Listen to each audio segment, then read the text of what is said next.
our class. Alright, so we continue with the class, the Shabbos Home, where we learn 39 Melachos, and we're on the next Melachah, sewing. It's chapter 6, sewing, to fair. And it says, one of the 39 Avos Melachos to fair, sewing. Sewing was required for construction of the Mishkan, as it was something necessary to mend parts of the curtain that were torn. The Melachah of sewing is defined as united two items, or two parts of one item, into one.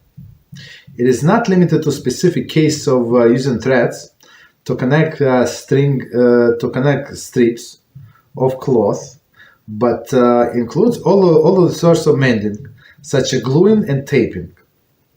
And it applies to materials of all texture, such as paper, soft plastic, leather, and wood. Our discussion will focus on the act of sewing itself, and then to other forms of mending. Okay, so let's do it again, and we're going to explain so we have a good foundation. Right. Like somebody asked me a question, and this person used to learn with us. Then he decided that he's a big Talmid Chacham and he wants to learn on his own. Okay, but I'm fine. Let him learn on his own. And he started asking me questions. Something happened, and from his question, I understood that he knows exactly zero about the most important question: why we're here in this world. So that's very scary, right? So I'm contemplating how to answer him, like in order not to offend him, but on the same hand to send him some classes that would put him on the right path, if he wants to, of course, right? So in all other things we need to have foundation. That's the goal. If person does not have foundation, all these things, extra details, irrelevant. So again, sewing, one of the 39 Melachos. So in this Mishkan, temporary temporary temple, right? That we had in the desert. We have a lot of curtains made of wool, right? Other things made of other materials, and you would need to fix it. Right, to fix it, like to sew things together, even without fixing, right? To connect two parts together. Right. So again, the Melachah of sewing is defined as united two items, so two separate items when they unite, or two pieces of the same item. Okay. And it's also sewing. It's like sewing is like connecting two pieces. It could be material, it could be the strip of cloth, right? Leather, all of the pliable things, right? That we pliable and not pliable, right? And it's included not only threads and needles, but gluing everything. So all of the different kind of glues, silicones, all of these different things, right? And plus we're going to say even what is it called, the pin, like safety pin, right? In some sense, safety pin is very the procedure of using this safety pin is very closely resembles sewing. Okay, so we're going to see. All right, so that's so this is important foundation. Again, the definition of sewing connected to two parts of the same item, or two separate parts of different items. Right. So part number one, section number one, prohibition of sewing.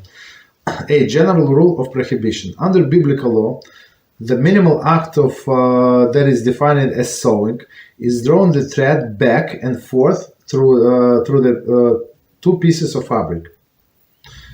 So the both ends of the threads emerge on the same side, and then tying the ends there is tying either tying the ends together or tying a knot on each end so that it cannot slide out. The stitching is thus fastened securely, and the pieces of the fabric are deemed to be sewn together as one. This applies even if the ends are tied with a non-professional and non-permanent knot. Since the prohibition of tofer, sewing, is independent of the prohibition kosher. Kosher is making a knot. Tying, not making a tying, okay.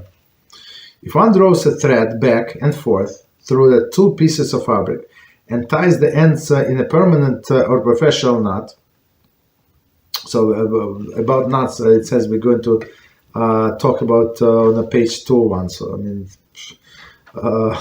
few months from now, right, or more than a few months from now, let's put it this way.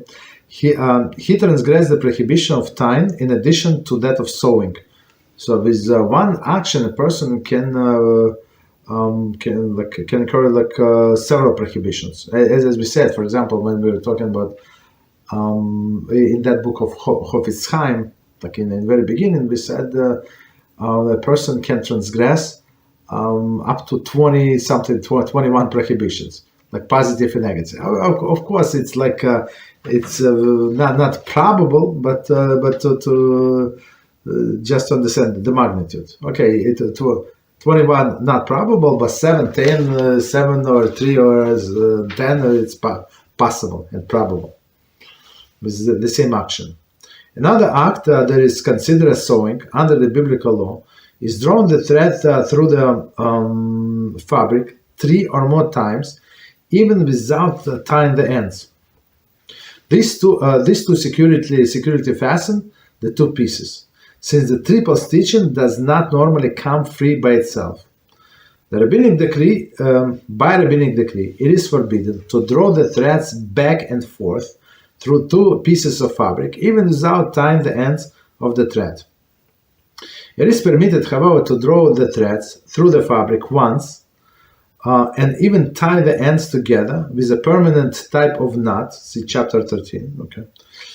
Because the drawing a thread through only once does not constitute sewing at all. Okay, so let's go to the beginning of the section and we try to explain everything that it says here. I mean, the language is very simple, very straightforward, but we need to explain. So again, our topic is general rules of the prohibition of sewing. Under biblical law, the minimal act of that is defined as sewing, drawing the thread back and forth through the two pieces of fabric. So be it two different pieces of fabric or the same fabric. So we go with the needle, go down and go up. So meaning all both ends of the thread is on the same time. On the same side, be it on top, on the bottom, doesn't matter. Okay, so that's the definition, right? So back and forth, and plus, we have to tie them together, like the ends of the thread tied together. So meaning it's not going to go anywhere, or tie two separate knots. Right.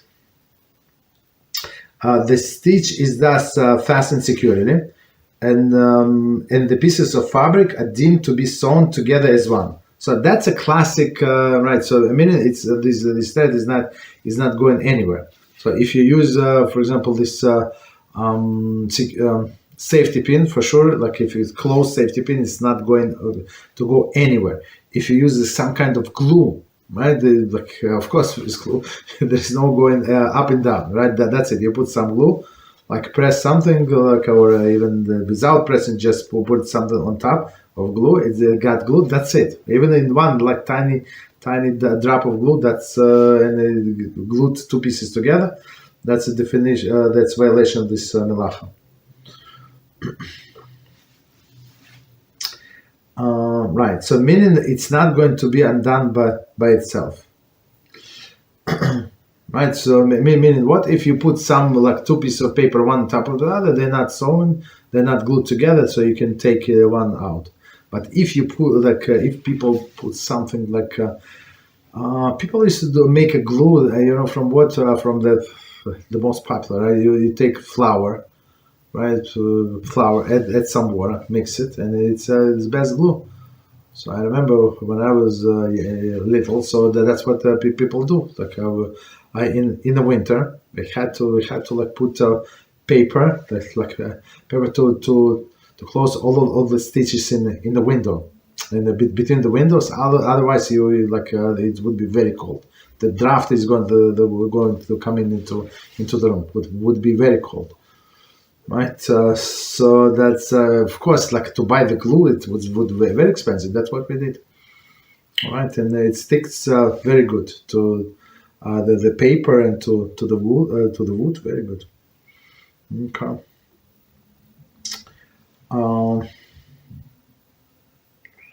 So together, this applies even if the ends with a if he tied with a non-professional and non-permanent knot, since the prohibition of sewing is independent of kasher, meaning of tying the knot.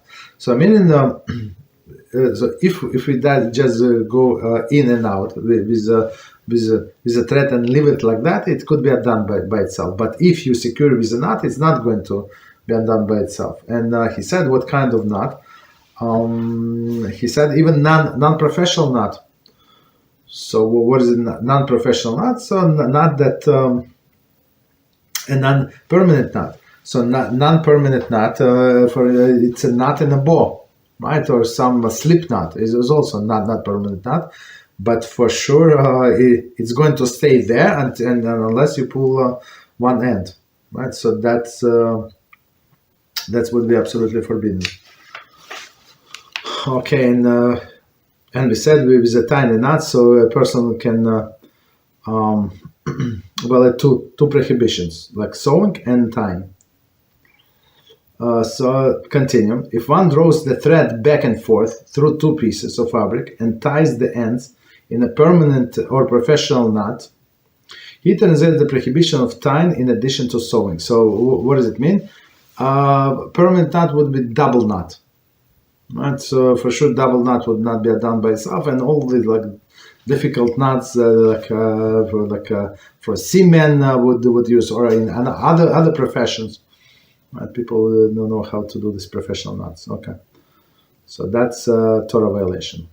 Another act is considered sewing under biblical law is drawing thread through the fabric 3 times. So 2 times in and out, and tying the knots, or without tying the knots, in, out, and then another in. Okay, 3 times. So again, even without the knots. So meaning, because it's pretty securely, right? It's not going to be done by itself. So it's so simple. Okay. Rabbinic decree, of course, must be much stricter. It is forbidden to draw the thread back and forth through the 2 pieces of fabric, even without tying the ends of the thread. So, and that's actually our halacha, because we go by rabbinic decree. I mean, rabbinic, that's our law, right? So meaning, even a person would not get a death penalty if she intentionally do that, right? But they still get they get to violate the rabbinic decree. Right. Okay. Continue. It is permitted, however, to draw a thread through a fabric once. So meaning once. I mean, it's not going to hold the 2 pieces together. Right? It's very loose. Once, even tie the ends together. It is with permitted type of knot. See chapter 13. So let's say.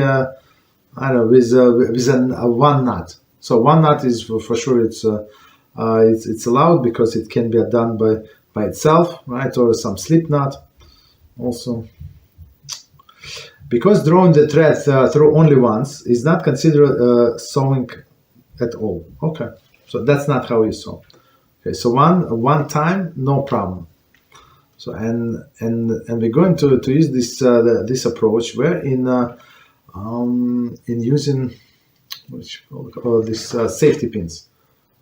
There is no problem, right? Or even with a pin with this single side, right? On one side there is some kind of end, and another side it's like pointy. They have where I find them in the men's shorts. When they fold the shorts, they put this pin. Okay, in the factory.